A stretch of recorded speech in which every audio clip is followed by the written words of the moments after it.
Okay, we're going to do a quick explanation of E equals MC squared. Okay, I've done this before in a little video which hopefully I'll find again and post back up. But let's go over to why. What are we saying here? Energy. In this case, it's going to be how fast something's going. M. M is going to be mass. How much something weighs. And this is just a number. So I'm saying the faster something goes, the more it weighs. Let's give an example that you've actually seen. Okay, I'm going to take a small boat. Here's my boat, which is like this from above. Here's my boat. And I'm going to put it in a lake. And I'm going to freeze the lake.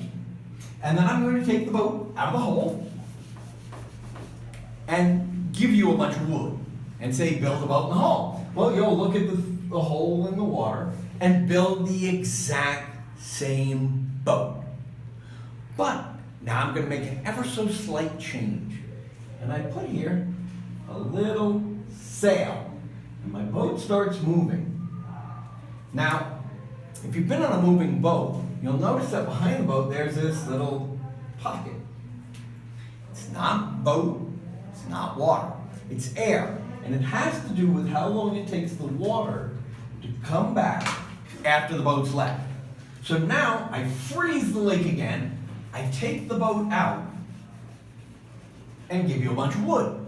Well, the boat you build will be longer and heavier. So the energy of the moving boat will turn into mass. Now this won't be based on c squared, it'll actually be based on the speed of sound in water. In this case, we're based on c squared, which would make sense if in fact that gravity has a response time, like everything else. There was an old saying I remember from physics class, which is if a planet showed up out here, we'd know it instantly. No, if that were true, this wouldn't be true. Gravity wouldn't distort with velocity. The fact is that if the planet appears here, it will take the speed of light for us to see the change in gravitational field. So this is where c squared begins to spread out. This is the field. It's a gravitational field. It's the only field. All the other forces which travel at the same speed are merely reactions to gravity. There was a 1920s theory in which they said there were 4 directions, okay? And everybody likes to say time is direction. Okay, go backwards. It doesn't work. You can only go forwards. As where all the other ones, I have up, down, right, left, in, out. They have 2 ways to go, and I can go in either of those directions. So the theory was there's a 4th direction, and that direction was charge.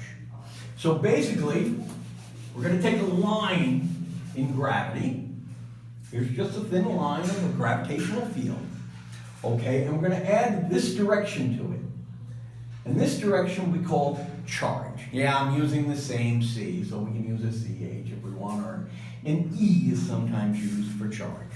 Okay, and the theory was that a positive charge would form a bump like this in gravity, and a negative charge would form a bump like this. So gravity doesn't like the bumps, so it tries to push the 2 together. So opposite charges attract. Over here, if I had another negative, if I put these 2 bumps together, I'll get an even bigger bump.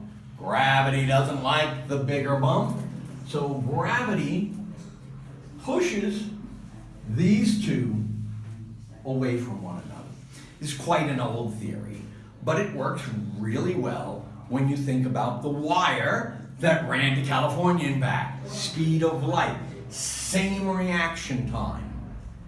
So this is basically how charge ends up being on gravity. It's a distortion of the gravitational field. I think of it more that way than an actual particle. If you treat electrons like particles, well, lots of things don't work, which we'll get into in a little bit.